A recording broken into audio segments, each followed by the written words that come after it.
Je m'appelle Abirai Perez, je suis dans la classe de 4e. Alors, il est marqué dans le Passouk Aleph de la paracha d'Yitro, Vaishma Yitro, Chohen Midjan, Chohen Moshe. Yitro, le prêtre de Midjan, le papa de Moshe. Alors, nous remarquons que dans le verset, il se marquait, comme quand on rappelle que Yitro, c'était le prêtre de Midjan. Alors qu'on sait très bien que c'est péché de. C'est pas bien, on ne doit pas. On ne doit pas redire, on ne doit pas rappeler ce que les fautes de quelqu'un qui l'a fait avant. Alors comment est-il possible que la Torah elle a écrit qu'avant il était le prêtre de Midjan. Alors on dit, du temps des rois de David, du temps de David et Shlomo, du roi David et Shlomo, les Juifs étaient au sommet de la richesse et tout ça. Ils avaient la gloire et tout ça, ils étaient très bien. Donc les gens ils voulaient se convertir, ils voulaient tous se convertir. Et personne, on laissait personne se convertir parce que s'ils voulaient se convertir, c'est pas pour leur Torah, c'était pour la richesse et tout ça. Donc on dit, cependant aujourd'hui cette règle elle n'y est pas.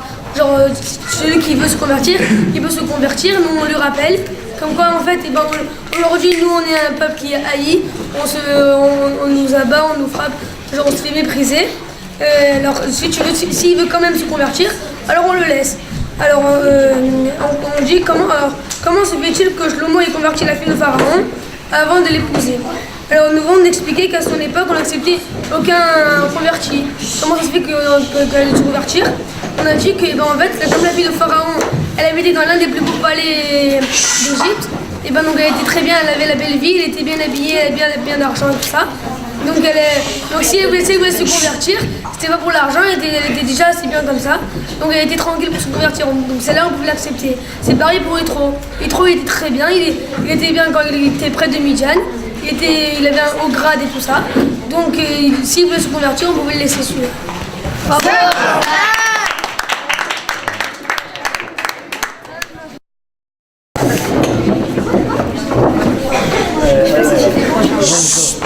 Israël, tu te présentes. Bonjour, je m'appelle Israël Simon. Plus fort. Bonjour, je m'appelle Israël Simon et je suis en classe de 4e. D'un paracha est marqué Vayomer el Moshe, Ani chotecha yitro, Vaïlecha, Vaïshnecha, Ushme Benaïma. Il a dit à Moshe, moi Yitro, ton beau-père, je viens à toi avec ta femme et ses deux fils qui le comprennent. Que voulait dire Yitro à Moshe lorsqu'il lui déclara qu'il était ton beau-père? Moshe ne savait donc pas. Robot et Vavot combat cette situation assez facile. Ils offrent un magasin pour acheter un article. Le marchand lui annonce qu'il est prêt à lui baisser le prix en eu égard à sa hirat shamaït, crainte de Dieu, et à sa chassidout, comportement exemplaire. Le chassid lui répond alors, je suis venu pour acheter de la marchandise et pour la payer avec de l'argent. Je n'ai pas à la payer avec de la hirat shamaït. La motivation évidente de ce chassid est qu'il ne peut pas profiter de ses qualités dans son mentier. Yitro, qui s'était converti, avait bien évidemment une grande hirat shamaïm qui lui valait d'être accueilli par tout le monde avec beaucoup de kavod, de l'honneur. Mais Moshe, à qui lui avait donné sa fille pour épouse, se devait de le recevoir avec tous les égards, sans autre considération. C'est pourquoi Yitro lui signifie qu'il était son beau-père, de sorte qu'il le reçoive à ce titre et pas pour ses qualités spirituelles.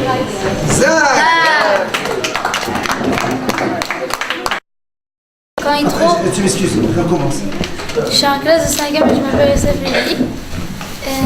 Et quand Yitro il a vu que Moshe Rabbeinu il jugeait tout le monde et qu'il voyait que pour le monde dispute il jugeait et tout, il s'est dit mais il va pas tenir. Et alors il est allé le voir, il lui a dit c'est pas bien ce que tu fais, comment tu fais. Alors on pose la question, comment un gars il appelait voir le roi des Juifs et dire il a pu oser quoi, lui dire c'est pas bien ce que tu fais. En fait Yitro lui il s'est dit c'est pas parce que c'est le Rav que c'est le grand qu'il sait ce qu'il fait. Tout le monde peut fauter quoi dans la vie. Donc lui il était sûr que c'était pas bien ce qu'il fait. Alors il allait lui reprocher. Donc là on apprend que même si on voit un Rav par exemple il fait très très honte à quelqu'un, il faut pas se dire c'est le Rav, il sait ce qu'il fait. Et il faut aussi pas s'aveugler quoi.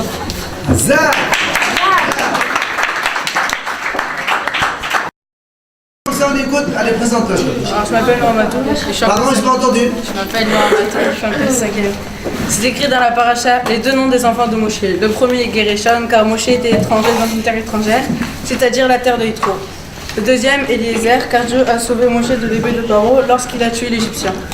On pose une question. A priori, dans le temps, il fallait mentionner Eliezer en premier. Réponse. Tout le temps que Moshe était chez Yitro, il avait peur que Pharaon envoie quelqu'un le tuer. Et c'est seulement lorsqu'Hachem lui a dit de revenir en Égypte qu'il a compris que Pharaon n'allait pas le tuer.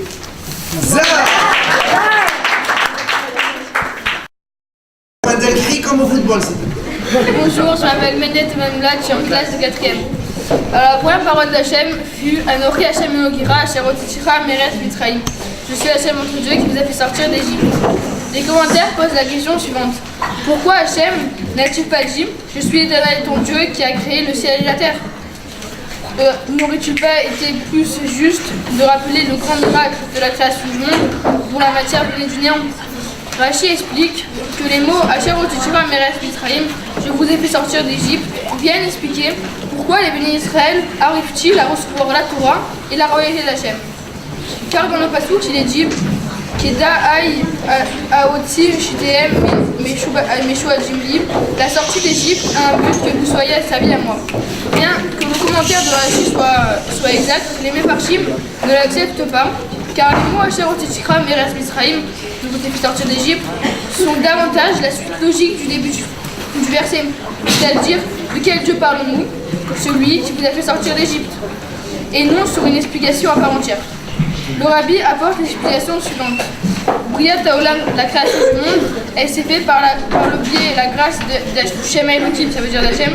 Le mot Elohim a pour valeur numérique 86, comme le mot Adva, la nature. C'est bien ce que nous voyons, la création du monde est liée à la nature.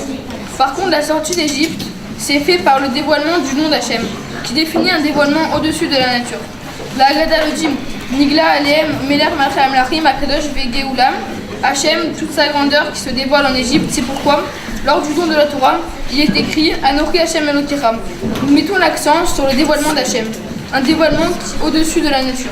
Nous comprenons alors le lien entre Matan Torah et la sortie d'Égypte. Souhaitons-tel que le passouk dit Kimi Tset Meretz Mitzrayim Areni Niflaot, de mériter l'avènement de Mashiach de manière concrète.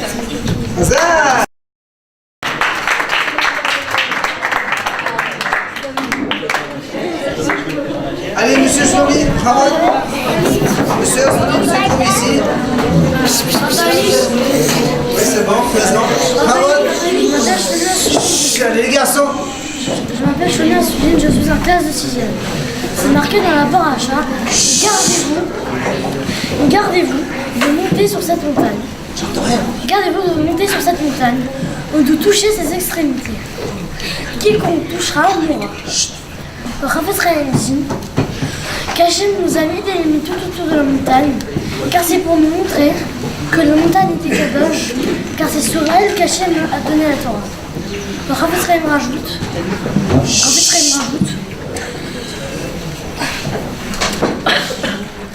ainsi je suis à plus forte raison que nous devons faire attention de respecter les Talmidei Chachamim ou tout homme qui se dévoue pour la Torah. Il faut faire attention de ne pas blesser ou se moquer d'une personne qui aime et qui se dévoue pour la Torah. Alors, pour mieux comprendre ce sujet, c'est marqué dans Birkei Avot. Réchauffe-toi au feu des Chachamim. Mais fais attention de ne pas te brûler sur la braise. Comment on compare les Chachamim aux braises? Alors la réponse est que les braises sont parfois mélangées à la cendre. C'est ce qui nous laisse croire qu'ils sont éteintes. Mais il faut faire attention de ne pas les toucher, car sinon on se brûlerait. C'est ainsi avec les Chachamim. Le feu, la Torah est en eux, mais on ne le voit pas de l'extérieur. Et c'est pour ça qu'il faut faire attention de ne pas se moquer, ni blesser, et respecter. Il faut respecter tout homme qui se développe pour la Torah ou en Talmidei Chachamim. Alors, je vais raconter une petite histoire pour illustrer mon Torah. Alors, c'était un jour, il y avait un aveugle. Il passait de ville en ville. Il avait besoin d'un monsieur pour qu'il l'aide à marcher. Alors il a pris un monsieur, il devait y aller dans un hôtel ça devait être réservé, on devait avoir la priorité. Alors il a montré sa carte au gardien, il a dit d'accord vous passez, mais il a dit le monsieur qui est à côté de vous il passe pas. Mais l'aveugle il a dit il a bien écrit que sur ma carte que je suis aveugle. Donc c'est forcément dit que le monsieur qui est à côté de moi, eh ben, il viendra avec moi. L'histoire s'arrête ici. C'est quoi? C'est que sans les Chachamim, on est aveugle, et on peut pas étudier la Torah, et grâce à eux, on arrive à avancer droit dans le chemin. Pour finir ce Torah, les Chachamim sont les gardiens de la Torah. C'est grâce à eux qu'on avance dans la Torah. Et même à tout homme et tout sage, il faut les respecter et ne pas les faire honte.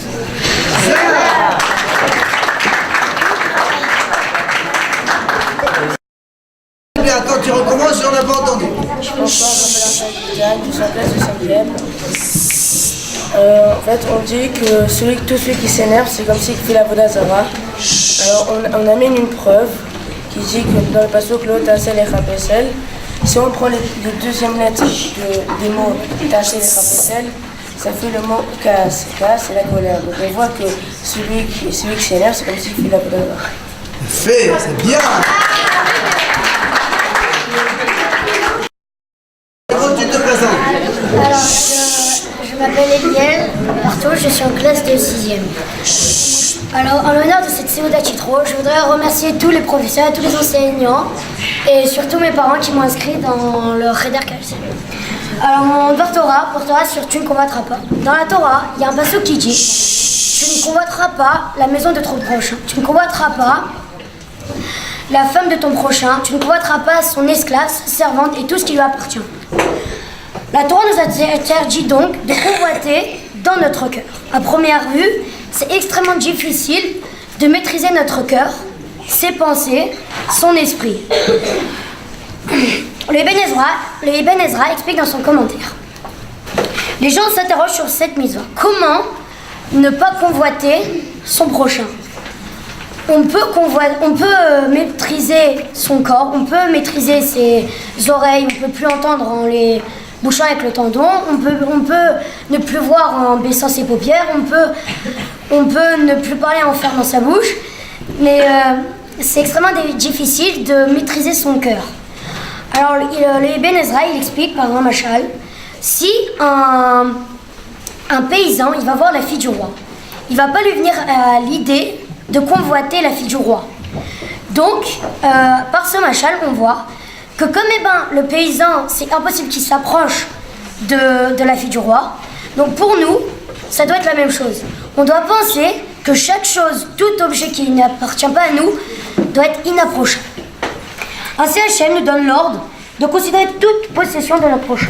Ça veut dire que, en fait, tous les objets qui appartiennent à nos amis, on doit penser que c'est impossible de les convoiter. Comme nous dit le Ibn Ezra, on doit utiliser une tactique contre les tsarari. Un stratagème qui va faire qu'on va se détourner du mauvais chemin. Maintenant, le Rav de Brise, l'auteur du Bet Alevi, il s'étonne du propos de Ibn Ezra. Il dit, si quelqu'un a assez de Yirat Shamayim, il peut contrôler son Yetzirara et s'éloigner de la faute. Mais hélas, nous ne sommes pas tous à cette madriga d'avoir assez de Yirat Shamayim pour contrôler une faute. Donc je vais vous raconter une histoire. C'était un jour, il y avait le Rav Amram Hassida, il y avait une servante qui était captive, qui logeait dans son grenier. Et pour pas que personne n'arrive dans le grenier, il avait fait placer une lourde échelle où il fallait plusieurs personnes pour la déplacer. Mais une nuit, son Yetzirah fut tellement grand qu'il à lui-même, il put déplacer l'échelle toute seule. Quand il commença à monter sur l'échelle, il commença à crier « Au feu, la maison d'Abraham est en feu !» Ses élèves accoururent et dirent « Maître, où est le feu ?» Et alors le maître leur dit « Il est dans mon cœur, c'est le feu du Yetzirah. » Les élèves disent « Maître, tu nous as fait honte !» Alors le Rav, il leur a dit « Vaut mieux avoir honte 1000 fois devant des hommes qu'une fois devant un Kadosh Baruch Hu. » Alors il existe on voit de ce passage que même un grand Rav, il doit utiliser des stratagèmes contre les Yetzirah. Il existe un autre moyen contre les Yetzirah, c'est Hamza des Tzitzit. Car il est dit dans le 3e verset du schéma, il ne faut pas qu'il s'égare tes yeux et ton cœur par la suite. Rachi explique, c'est-à-dire, Ne vous égarez pas la suite de votre cœur. Le cœur et les yeux sont les explorateurs du corps, qui vient du verbe tatoru, qui vient du verbe explorer. En fait, l'œil, il voit, le cœur, il désire, et le corps, il commet la faute. Alors, et nos rachamim, ils ont posé une question. Quel est l'usage du terlet, du fil azur qu'on porte sur le titi? En fait, le fil azur, il représente la mer. La mer représente le ciel, et le ciel représente le trône divin, où réside Hachem. Donc, quand on va voir les titiotes et le fil et le terlet, on va direct penser à Hachem, et ça va nous aider contre les tzara. Hachem, qui connaît la potion de l'homme, nous a donné donc dans la Torah le meilleur moyen de le combattre, c'est les tzitzit.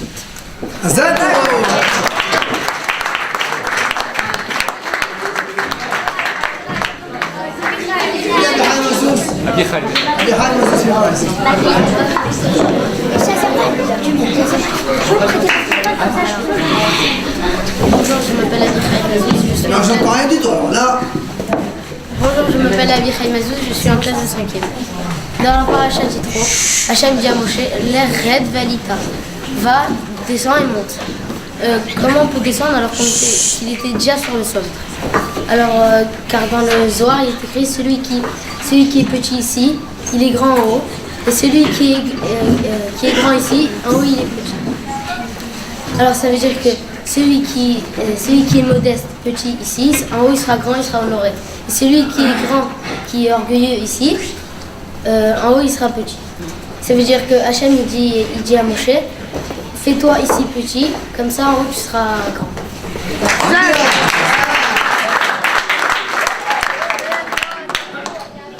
Monsieur Biton, Khawal. J'entends rien du tout. Je m'appelle Léonard Bouchon, je suis en 4e. Alors, dans la paracha Yitro, dans la Salat J'entends rien. Crie. Dans la paracha Yitro, dans la Salat droite, on voit que c'est écrit Zachor et Yom HaShabbat. Zachor et Yom HaShabbat, tu honoreras le jour du Shabbat. Dans Vatranan, on voit ici, c'est écrit Shamor et Yom HaShabbat, tu garderas le jour du Shabbat. La Gemara dit que Zachor et Shamor, ils ont été dit en même temps, pour nous apprendre que tu dois pas simplement tu dois pas simplement honorer, mais aussi garder le Shabbat. C'est pas simplement un riche, il va dire moi j'ai besoin rien d'honorer parce que j'ai besoin d'aller vendre le Shabbat, donc je peux pas le garder. Le peuple va dire non, moi j'ai pas assez d'argent pour honorer, donc je vais rien le garder. Non, il doit faire les deux en même temps. Alors, ils ont été dit les deux en même temps pour t'apprendre que tu dois faire les deux et pas simplement te contenter d'un seul des deux. Zabbo.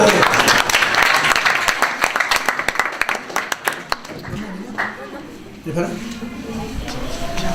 Monsieur Atia, allez Yitzhak, on y va.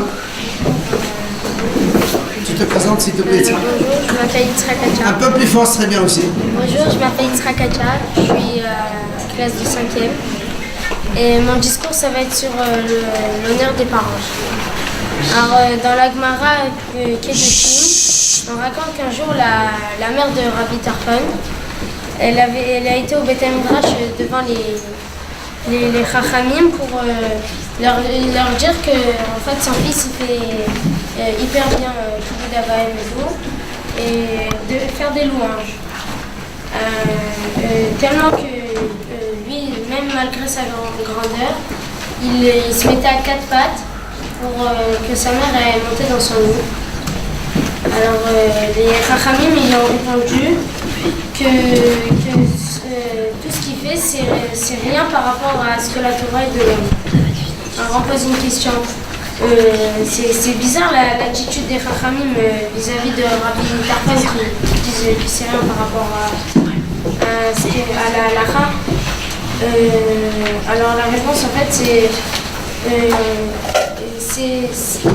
quand Rabbi Tarfon il a fait cet acte, quand tout le monde va le voir et tout, il croit qu'il va faire comme ça par gentillesse et tout. Alors qu'en fait il faut le faire pour la mitzvah.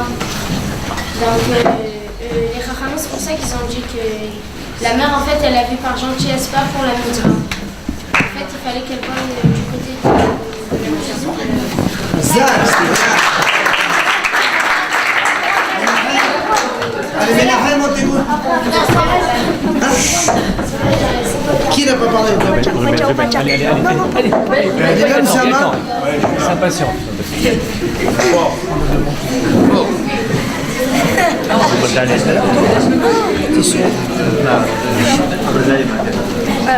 Attention, ton petit cri,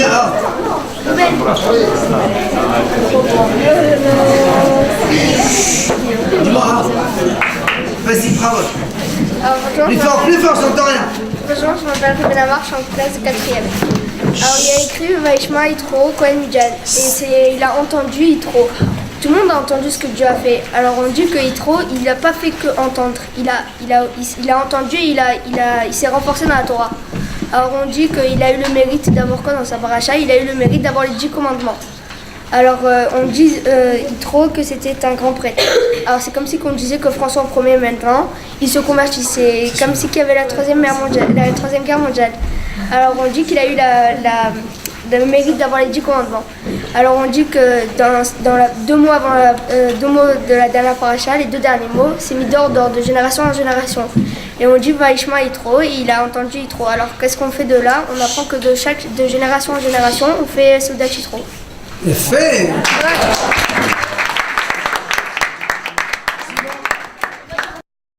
Tu te présentes? Bonsoir, je m'appelle Obed Jaïsan, je suis en 4e. Alors, je me suis posé la question, pourquoi la paracha elle s'appelle Yitro alors qu'il faisait que la Vodazara Alors, on a répondu que quand Paro il a voulu savoir est-ce que les Juifs étaient bien ou pas, il y avait 3 ministres dont Yitro faisait partie. Et comme Yitro n'a pas voulu donner son avis, alors il s'est enfui, du coup il a risqué sa vie pour les Bnei Israël, pour les Juifs. Alors c'est pour ça qu'on a écrit la paracha Yitro. Et alors on s'est posé une autre question, pourquoi à chaque fois on répétait Yitro à chaque fois, Choten Yitro, le beau-père de Moshe. Alors on a voulu pour à chaque fois répéter le mérite qu'il avait, comme quoi il n'a pas voulu donner son avis sur les Juifs et qu'il a risqué sa mort pour les Juifs.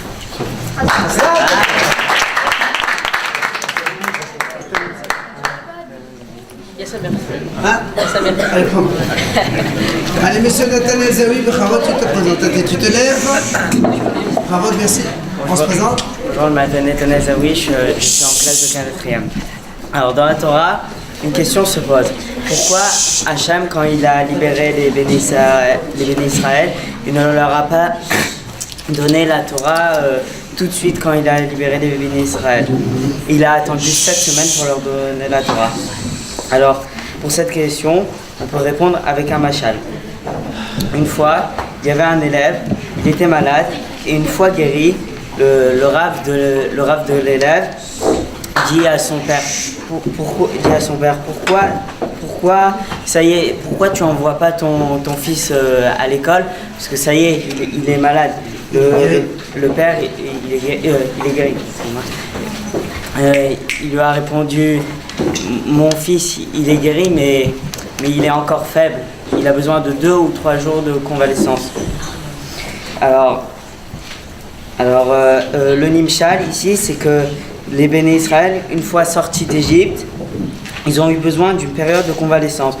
Sur ce, il y a un deuxième machal. Déjà, quand Hachem a libéré les Béné Israël, il leur a fait plein de cadeaux. Comme par exemple l'Aman, les Hanan et Kavod, le Pidom Myriam et les Kai, etc. Le machal ici, c'est le suivant. Une fois, il y avait un prince qui voulait se marier avec une princesse, mais le prince, pour convaincre la princesse de se marier avec lui, il a dit je vais lui envoyer plein de cadeaux.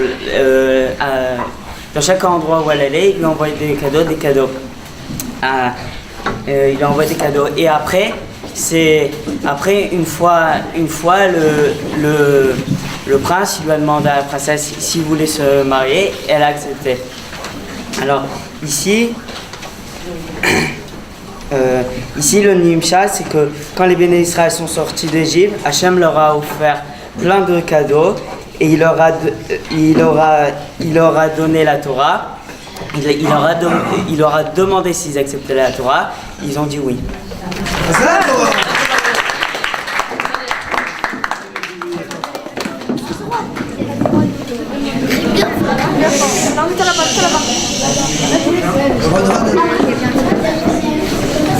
Je m'appelle Rose Trit et je suis en 4e.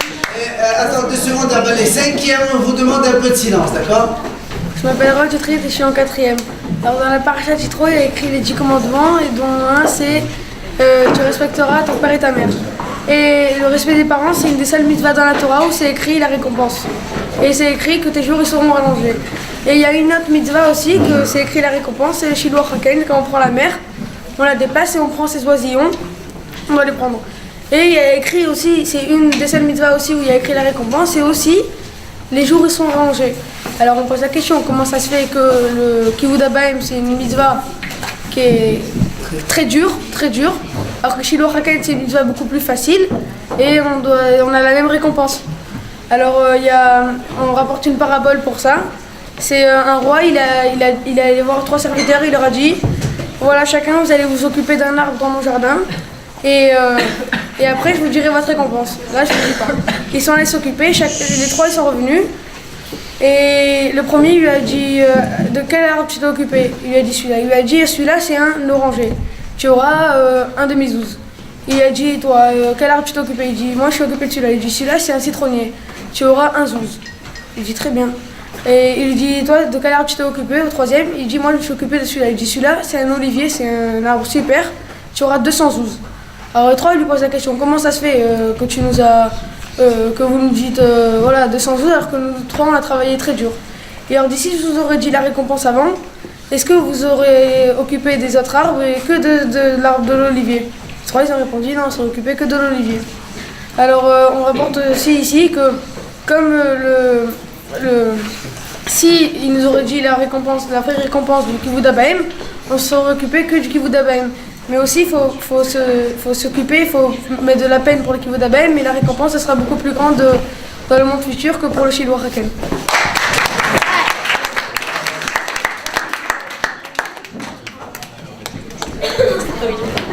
Allez, monsieur, on va dire à toutes, on se lève. Allez, messieurs, les 5e, faites un peu de cavote. Bravo. Je m'appelle Wadia Akoui, je suis en classe de 5e. Dans la paracha de Yitro, il y a un passage qui est marqué et ça est très mal fait les charim. Et Moshe, il a dit au peuple d'Israël je vous ai porté sur des ailes d'aigle pour la sortie d'Égypte. Alors, il y a le Targum de Nathan Belouziel. Il a dit, Hachem en fait, avant qu'il sorte d'Égypte, il les a portés, parce qu'il devait faire le Korban Pessah, il les a portés avec le Mikdash pour faire le Korban, et après dès qu'ils ont fini, ils sont retournés. Et là, pourquoi sur des ailes d'aigle? Premièrement parce qu'en fait, il y a, comme l'aigle il protège ses enfants, il les met sur son aile, et dès que les chasseurs ils tirent sur son aile. Et la deuxième raison, c'est que quand l'aigle, avant de s'envoler, il bat très fort ses ailes, et après il reste plein. Et après, en fait, parce que c'est comme nous, on doit faire une tonne d'efforts pour qu'après on devienne au top.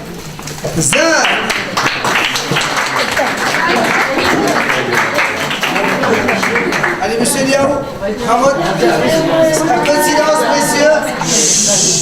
Je m'appelle Léo Azéroual, écrit dans la paracha d'Yitro, le 2e commandement qui énonce l'interdit de servir d'autres dieux. Lo yelecha Elohim acherim al banai. Tu n'auras pas d'autre Dieu que moi. Et Ankelos traduit littéralement Lo yelecha ela ucharan dormim. Tu n'auras pas d'autre Dieu que moi.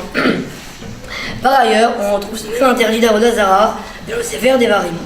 Vayomer Hashem el Moshe, Inecha joreh mimavotecha, vekam ha'amazeh vezana, acharei lohen haaretz, asher hu vashama, vekirbo verazavani, veveret beriti asher karachi ito. Hachem dit à Moshe, alors que tu reposeras avec tes pères, ce peuple se laissera débaucher par les dieux des pays barbares étrangers, et etc. Et Ankelos traduit ici tout à fait différemment que dans Shemot en disant Bata ta'ave atzmei. Tu ne te laisseras pas tenter par les plaisirs des différents pays où tu résides. Pourquoi la même occurrence du passouk qui traduit une fois Aaron Kelos dans son sens littéral et une fois en généralisant l'interdit de Avodah Zarah par toutes sortes des tentations des plaisirs du monde.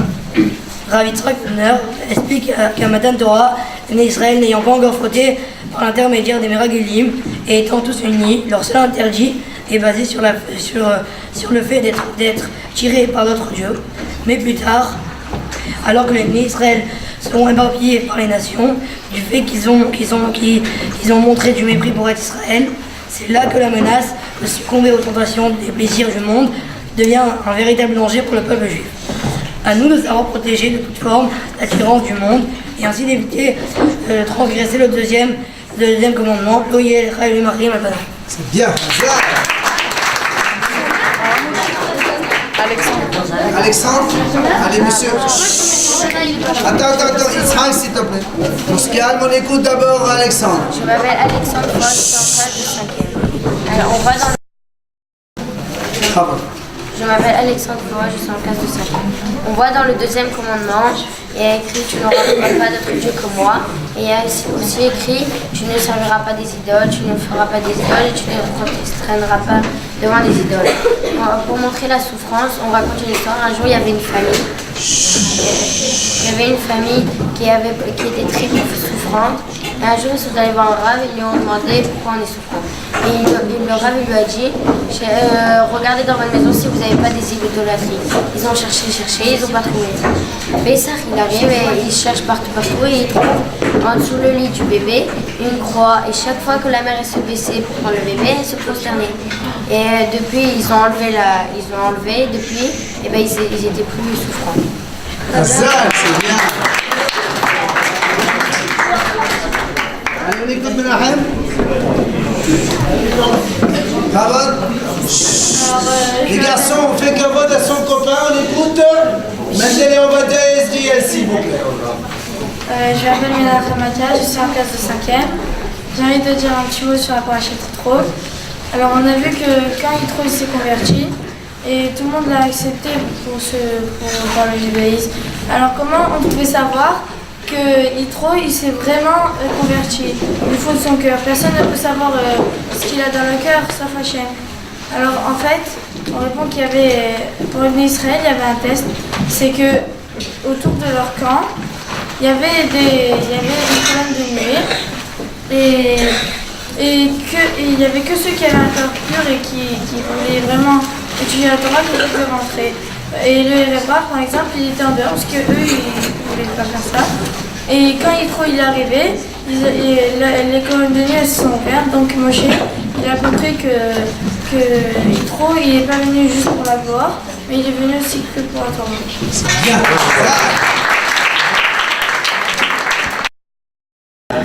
Allez, fort. Messieurs. Bon, je m'appelle Ethan Gillet, je suis en 4e. Bon, il y a écrit dans la paracha de Yitro, Vaïchalou, Ishleréou, les Shalom. Ils ont prêté à son prochain et en paix. Alors, il y a les premières lettres de ces mots, c'est Rachetevot de Elul. Ça veut dire que durant Elul, on doit faire Teshuvah et toutes les fautes, ils sont pardonnés. Toutes les fautes envers son prochain, ils sont pardonnés qu'après lui avoir dit. Et pourquoi après il y a eu les Shalom? Ça veut dire que dès que quelqu'un il va venir te demander quelque chose, tu vas lui donner avec joie et après vous allez aller étudier ensemble avec en paix. Hazard.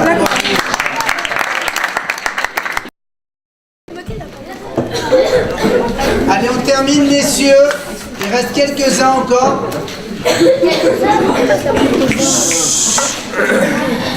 Je m'appelle Michael Mita, je suis en 4e. Dans la paracha d'Yitro, lorsque Yitro va rencontrer Moshe, il est marqué que Moshe qui se sont embrassés et il s'inclina. Il n'a pas précisé dans le passouk qui s'inclinait à qui.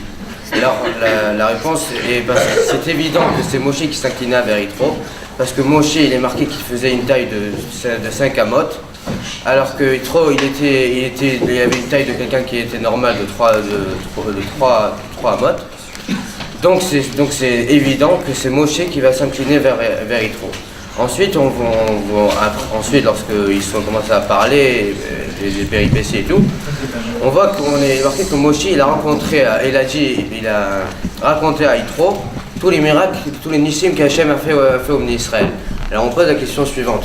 Qu'est-ce que Moshe a pu encore raconter de nouveau que Yitro ne savait pas? Il avait déjà entendu, comme on a vu dans le début de la paracha.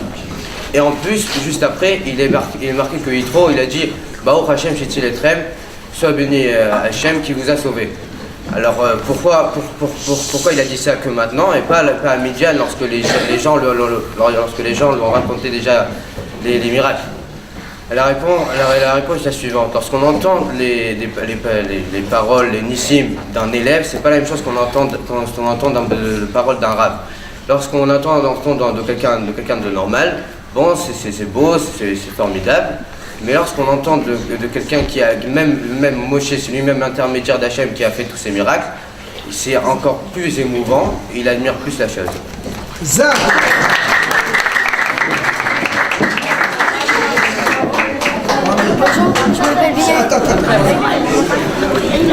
Allez messieurs, on écoute notre ami Benjamin.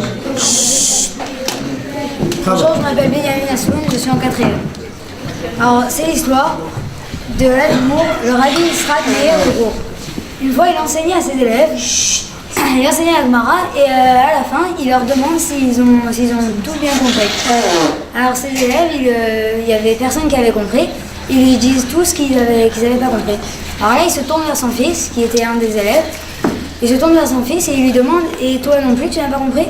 Alors son fils, il lui répond par affirmatif, il lui répond « Ouais, j'ai pas compris ». Alors là, après les cours, quand tout le monde part, il y va et il voit son fils qui était en train d'étudier et qui avait très bien compris toute la Gemara, il avait très bien compris. Alors là, il lui demande « Pourquoi tu n'as pas dit que tu avais compris, tu aurais dit qu'il vous d'Avalem ?» Au contraire. Alors là, son fils, il lui dit « Non, parce que en fait, tu m'avais demandé est-ce que je n'ai pas compris. Donc là, si j'aurais dit que j'ai compris, je t'aurais contredit et donc je n'aurais pas fait de qu'il vous d'Avalem. »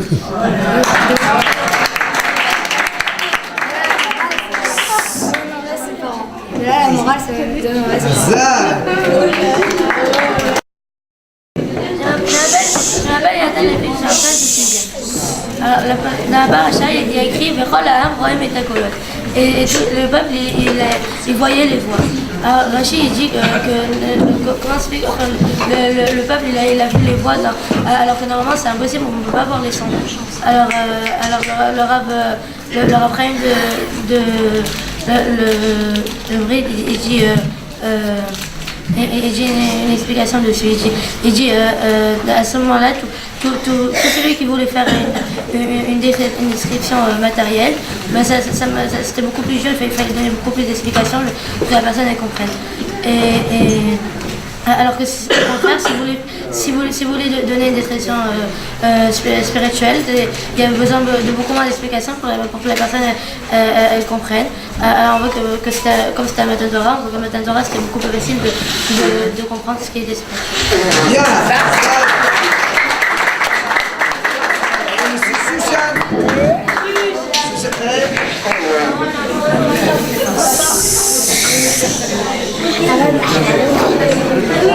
Allez, messieurs, s'il vous plaît.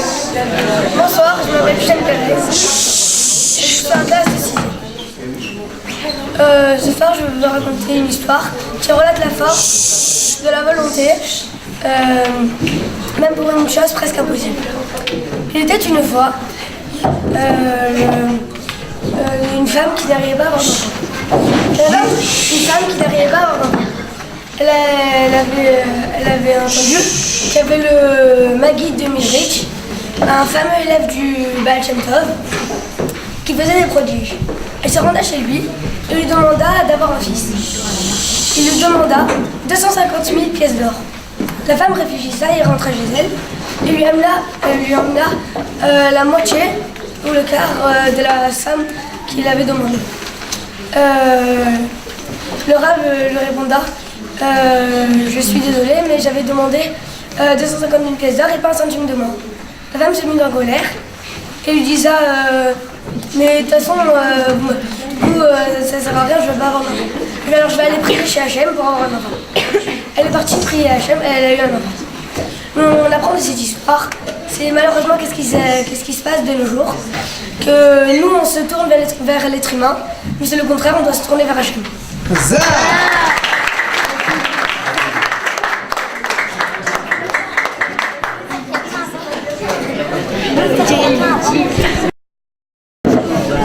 Allez, on y va, messieurs. Allez, on écoute, s'il vous plaît. Bonsoir tout le monde, je m'appelle Abraham Meir Melka et je suis en 4e. Alors, il est marqué dans le parachat Yitro, Zachor Yom HaShabbat et Yom Tov. Souviens-toi du jour de Shabbat pour le sanctifier. On raconte dans le Midrash qu'un jour, un chassid, possédant une vache, la faisait travailler les 6 premiers jours de la semaine et il a laissé se reposer le jour de Shabbat.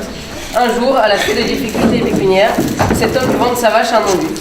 Ce dernier se mit à la faire labourer son champ, mais arrivé le jour du Shabbat, la vache refusa tout travail et n'avança plus d'un pas. Son nouveau propriétaire vint se plaindre au chassid qui comprit immédiatement ce qui s'était passé. Il vient près de la vache et commença à le chuchoter à l'oreille. Il expliqua que lorsqu'elle était à son service, elle était dispensée de travailler le jour de Shabbat. Mais maintenant, appartenant à un goy, elle devait considérer le 7e jour comme les autres jours de la semaine. Il lui ordonna de se mettre au travail. Lorsqu'elle obtempéra, le non-juif crut de la sorcellerie et déclara au chassid qu'il ne laisserait partir qu'à condition qu'il lui révèle tout. Le chassid lui expliqua point par point l'objet de son discours à la vache. Lorsqu'il entendit cela, le non-juif fut terriblement impressionné et fit le raisonnement suivant. Si déjà une vache qui n'a ni réflexion ni intelligence reconnaît son créateur, alors moi qui ai été créé à l'image de Dieu, comment pourrais-je ne pas le connaître et le servir? Il se convertit et commença à étudier la Torah. Il fut désormais appelé Rabbi Yochanan ben Torata, Rabbi Yochanan, fils de la vache. Ça.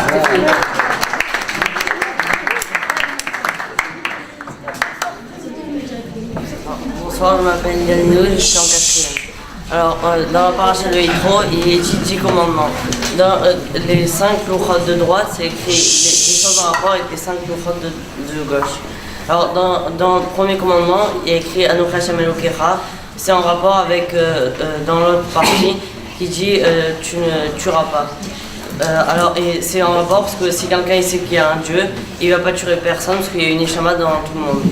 Et il y a écrit dans le deuxième commandement, Lo Yelecha, tu n'auras pas d'autre Dieu. C'est en rapport avec l'Oshinaf, qu'une femme ne doit pas avoir de mari. Le troisième commandement, c'est l'Otissa, tu ne feras pas de témoignage en vain. C'est en rapport avec quelqu'un qui vole, parce que quelqu'un qui vole, il va en venir à faire un serment. Alors, dans le quatrième commandement, il dit Zachor Yom HaShabbat, souviens-toi du jour du Shabbat, parce que après il y a écrit,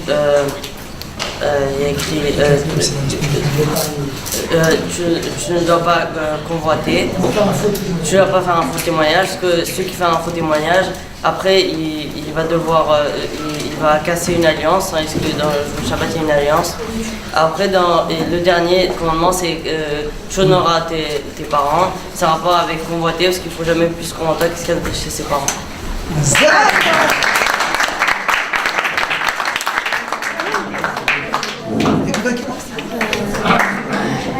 Ah, mais c'est Yaakov. Alors, je m'appelle Yaakov Aro, je suis en classe de 6e. Que va la Rabbanim, chers parents, allez, mes chers amis du Cheder KLC, en l'honneur de cette Seudat Yitro, j'aimerais vous faire un tout petit Dvar Torah sur la paracha. Je voudrais donc m'arrêter sur le passouk bête du Perek Raf, que tout le monde connaît, puisque c'est le début et là c'est bête à Dibéro. Ce passouk nous dit Anochi Hashem Elokecha, Asher Hotzeticha me'eretz Mitzrayim. Je suis Hashem, ton Dieu qui t'a fait sortir d'Égypte. Sur ce passouk, et plus précisément sur le mot Anochi, le Yalkut Shimoni nous dit Anochi Lachon Mitzri. C'est-à-dire, Anochi est un terme égyptien. Il faut avouer que les paroles du Yalkut Shimoni nous étonnent d'une part, mais sont en plus très difficile à comprendre. En effet, les Aseret Adiberot sont le moment le plus important pour les bénis Israël. Alors, comment ce Hanochi, un mot qui est chargé d'une très grande Kedusha, peut-il être emprunté à la langue d'un peuple si bas et si corrompu que l'Égypte de l'époque? Et à notre étonnement, on peut même rajouter ce que les Sifrei Kodesh expliquent, à savoir que l'ensemble de la Torah est incluse dans les Aseret Adiberot. Et les Aseret Adiberot sont incluses dans la première phrase. Et la première phrase est incluse elle-même dans son premier mot qui est Anochi. Donc, il en résulte que la Torah, serait exprimée par un mot égyptien. La réponse est la suivante. La Torah, avec toute l'élévation et toute l'immense élévation qu'on lui connaît, n'est pas restée dans les mondes spirituels. Bien au contraire. Elle est descendue ici-bas, dans ce monde matériel. Elle a été donnée aux hommes de chair et de sang.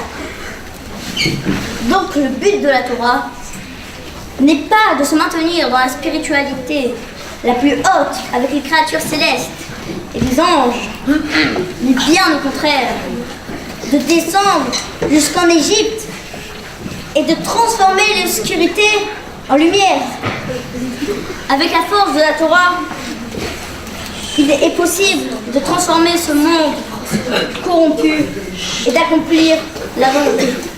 Eh bien, c'est précisément pour cette raison que les Aseret Adiberot, qui comprennent toute la Torah, sont introduites dans un mot de la langue égyptienne. De cette façon, l'essentiel de la Torah, c'est bien l'élévation et la transformation de la matière de ce monde, y compris la langue égyptienne.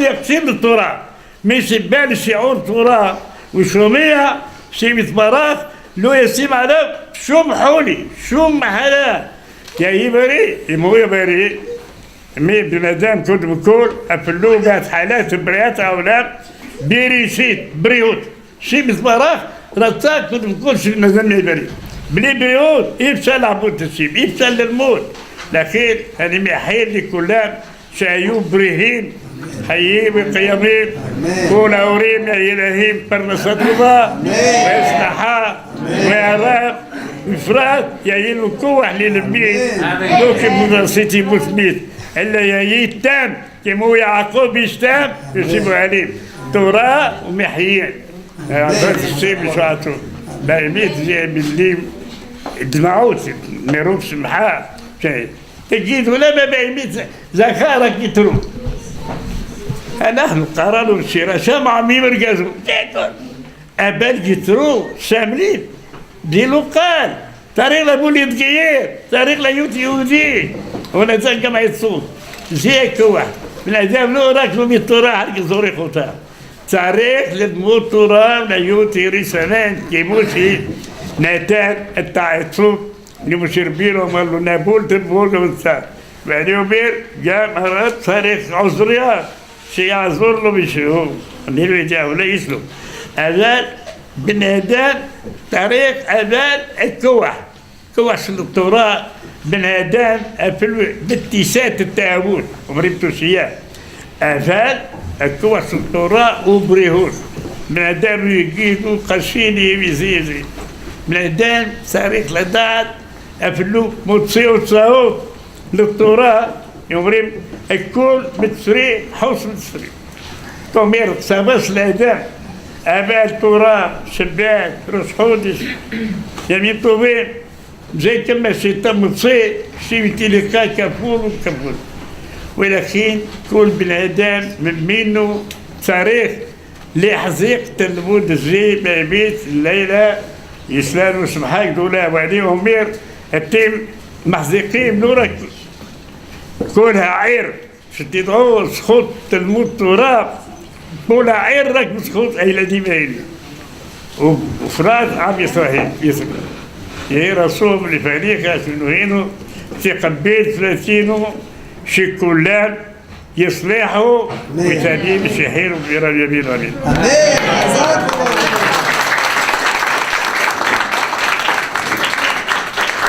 بركات كوانيم بركات كوانيم.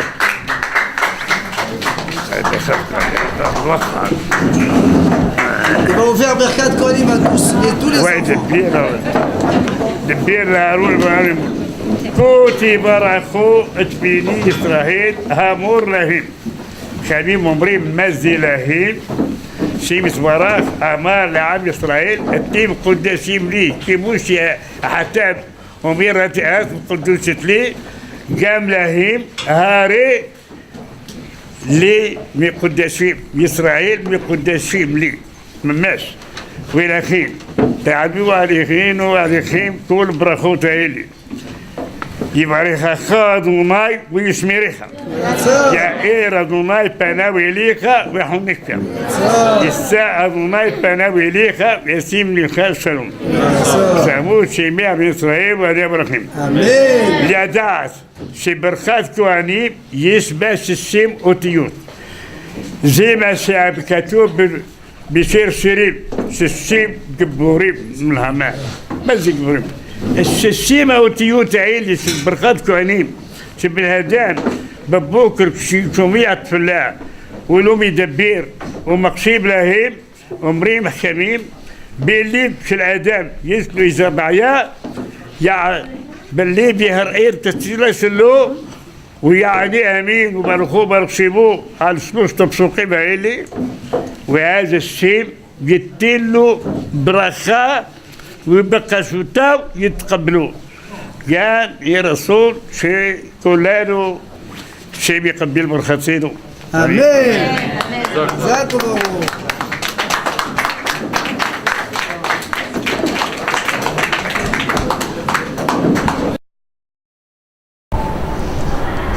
Alors nous vous présentons aujourd'hui Serodat Yitro du Cheder KLC de l'année 5775. On est aujourd'hui le jeudi 16 Shvat 5775 et donc on attend Be'ezrat Hashem l'arrivée des enfants pour le repas et les livrets Torah par la suite.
Monsieur Ethan, Rabbi Michael, tout le monde va bien, monsieur Ethan?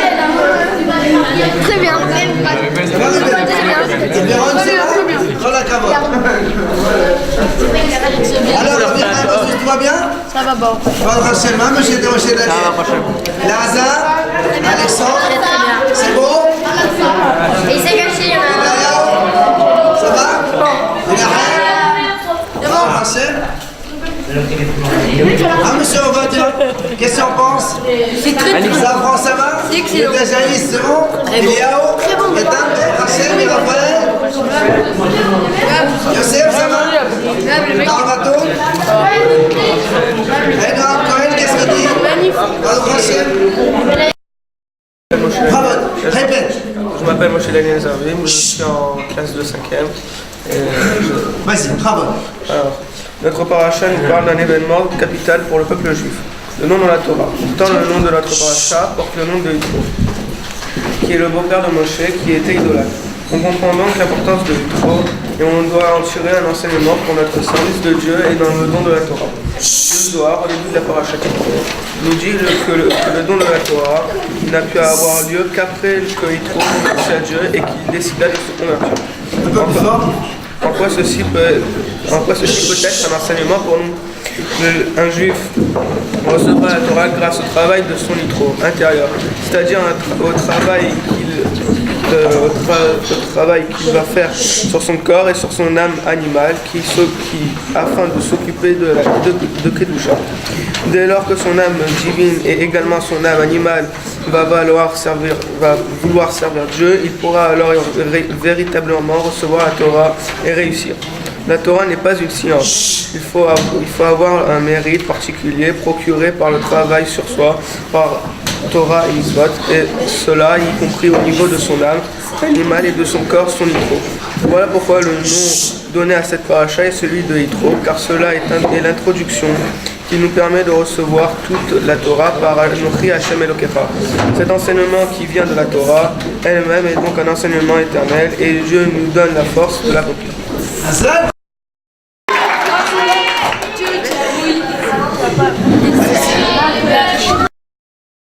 Je m'appelle Jonathan Zafran et je suis en classe de 5e. Alors je commence. Quand les bénis Israël et Aaron et Yitro ils sont sortis, ils sont allés préparer les sacrifices et la Souda. On demande il était où Moshe. On dit Moshe il était déjà là-bas pour préparer la Souda. Alors on dit pourquoi Moshe n'a pas envoyé un délégué pour faire à sa place. De toute façon c'est comme si c'est lui qui aurait fait sa miswa. C'est comme si il aurait fait la miswa. Alors répond premièrement, car en fait quand on se fatigue, il y a plus de mérite.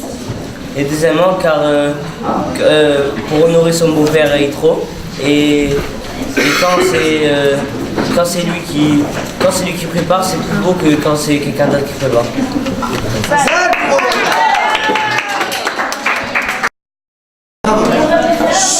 Je m'appelle Benaïm Shemla et je suis en classe de 5e. Alors, au début de la paracha, il est écrit Vaishma Yitro, il a entendu Yitro. Au début de la paracha, on dit Vaishma Yitro, il a entendu Yitro.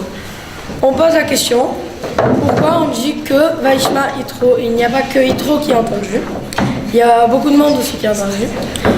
Alors la réponse est qu'il y a des gens qui entendent les miracles d'Akadosh Baruch Hu, mais qui n'avancent pas dans la Torah, dans sa vie. Mais Yitro, il a entendu le miracle et il s'est avancé dans la Torah et tout.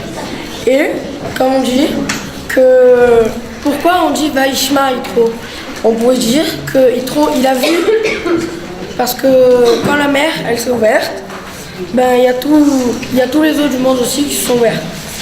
Ben on répond qu'on a dit Vaishma, il a entendu, pour dire qu'il n'a pas non seulement entendu, mais il a aussi compris. Merci.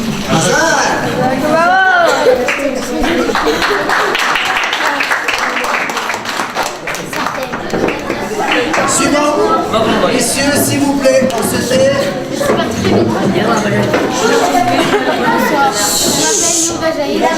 Attendez, mon pas. Suzanne, Jassi.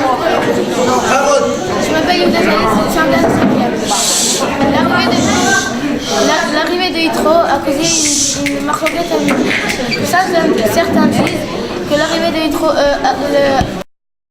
Je m'appelle Yoda Saïd, je suis en classe de 5e. L'arrivée de Yitro. L'arrivée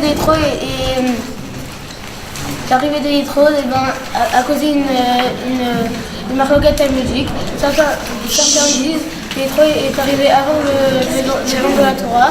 Et c'est grâce au Nissim d'Hachem qu'il a été attiré par les judaïsmes. Et certains disent qu'il est allé après le don de la Torah. Alors, les Ben Israël, il a traduit selon le sens immédiat. Il a compris que Yitro était arrivé après le don de la Torah. Alors la question se pose pourquoi la Torah elle dit avant le don de la Torah que Yitro est arrivé. Alors les Ben Ezra répondent c'est pour montrer la différence entre Yitro et Amalek. Yitro, lui, c'est un étranger, mais grâce à ses conseils, il a fait profiter Israël. Mais Amalek, lui, c'est un étranger lui aussi, mais il a attaqué sans aucune raison Israël. Super.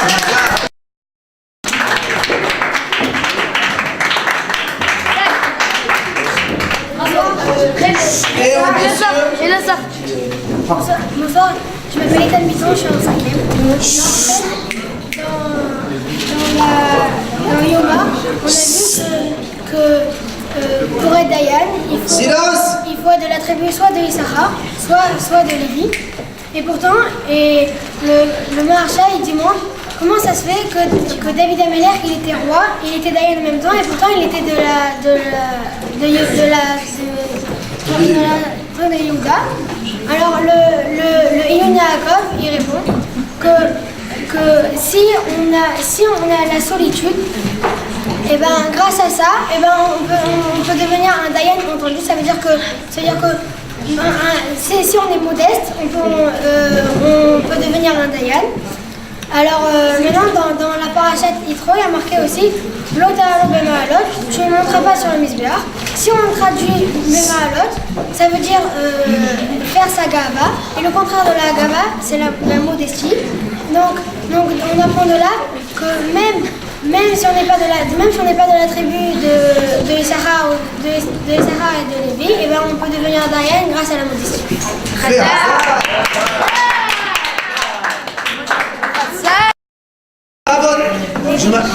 On m'appelle Ethan, je suis en classe 6e. Il est écrit dans la parasha Yitro qui veut dire toutes les tribulations qu'ils avaient connues dans le désert. La valeur numérique de la lettre He est 5. Silence, on n'entend pas. Le nombre de lettres qu'il y a dans le mot Hatla'a est 5. He, Tav, Lamed, Aleph, He. Sur ce mot, qui veut dire tribulation, nous pouvons remarquer des allusions aux 5 dangers auxquels les Hébreux avaient été exposés. Lettre He. Pharaon nous avait poursuivis. Lettre Tav. Nous avions marché dans le désert 3 jours sans trouver d'eau. Lettre Lamed. Notre provision était épuisée jusqu'à qu'Hachem nous donne la manne céleste. Lettre Aleph. Puis encore nous avons souffert et d'une pénurie d'eau. Nous avons affronté. Lettre He. Nous avons affronté Amalek, le méchant. Alors voici les tribulations qu'ils avaient connues dans le désert. Mettez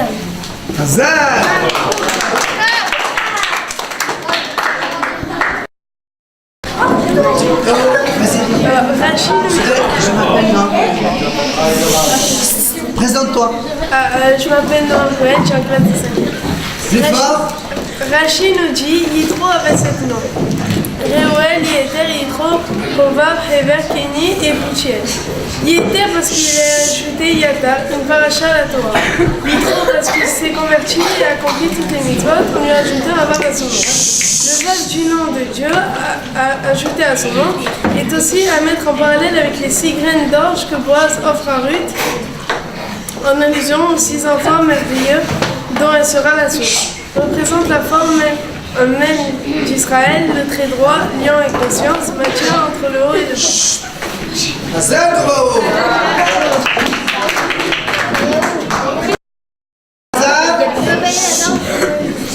dans la classe des 5e. 5e. Un peu plus fort, j'entends rien. Pourquoi la plupart de vos chassidim sont-ils Comment Attends, répète, je vais parler du sujet le Talmud. plus fort, on n'entend rien. Tu ne combattras pas. Pourquoi la plupart de vos chassidim sont-ils si pauvres demanda un jour un tzaddik de passage arabe pourri de Strélie. Qu'on surnommait Asara, l'ange fougueux. En raison de la ferveur enthousiaste de ses prières, mes chassidim n'éprouvent pas le désir de s'enrichir en très politique. En guise de preuve, il fait venir l'un de ses chassidim et lui dit: l'instant présent où ce noble visiteur et moi-même sommes assis ensemble et placés sous le bon auspice, tout ce que tu demanderas te sera accordé. Très bien, répliqua le chassid. Mon unique vœu est de pouvoir chaque matin dire la prière de Baruch Shamar. Béni soit celui qui parle. Exactement comme vous le faites. Une autre fois, la Rebbessen qui dit à son mari: tes racines passent tellement de temps en ta compagnie, pourquoi n'interviens-tu pas pour améliorer leur situation matérielle? Observe ce qui se passera demain, répondit Reb Uri, et tu auras la conviction que mes chassidim ne s'intéressent pas à l'argent. Le lendemain, à l'office du matin, quand ces chassidim en arrivèrent à la hauteur de la Karim et les Fatara, richesse et l'honneur proviennent du toit, il saisit le bord de sa redingote, s'approcha de ses chassidim et déclara: quiconque veut de l'argent, qu'il mette la main dans l'ourlette de ce manteau et il sera riche. Mais aucun d'entre eux n'y prêta attention.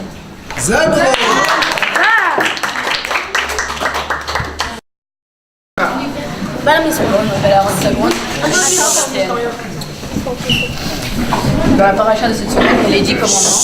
Et dans ces 10 commandements, les 10 commandements sont divisés par deux. Il y a d'un côté 5 commandements et de l'autre côté 5 autres commandements. Dans les 5 premiers commandements, on voit que c'est de l'homme envers Hachem. Les 5 premiers commandements qui sont je suis l'Éternel, qui sont aussi tu n'auras pas d'autre Dieu que moi, tu ne prononceras pas mon nom en vain, tu feras Shabbat et tu honoreras tes parents. On voit que c'est de l'homme vers Hachem. Alors que les 5 derniers commandements, eh ben, c'est de l'homme vers son prochain. Tu ne tueras pas, tu ne voleras pas, tu ne commettras pas d'adultère, tu ne témoigneras pas de faux témoins et tu ne convoiteras pas. On voit que c'est de l'homme envers son prochain. Alors dans les 5 premiers commandements, eh ben, où c'est de l'homme envers Hachem, on remarque qu'au début de ces 5 commandements, c'est plus quelque chose c'est pas matériel, c'est-à-dire que c'est pas concret, c'est pas quelque chose qu'on peut voir. Au tout début, c'est la pensée. Au début, on doit croire à Hachem. Si on croit à Hachem, alors si on croit en Hachem, on n'aura pas d'autre Dieu que lui. Et si on n'a pas d'autre Dieu que lui, on ne fera pas son nom en vain. Alors qu'après, ça commence à devenir plus concret. Si le Shabbat, c'est plus concret, c'est quelque chose qu'on fait. Ensuite, respecter ses parents, c'est aussi quelque chose qu'on fait. Donc, et après, les 5 autres commandements, c'est complètement envers son prochain. Donc, tuer, c'est concret aussi. Voler, c'est concret. Et le reste, c'est concret. Et l'Otarmod, et le dernier commandement, c'est l'Otarmod, tu ne convoiteras pas. Ça aussi, c'est comme tous les autres commandements, c'est tous envers leur prochain. Ils sont tous les mêmes.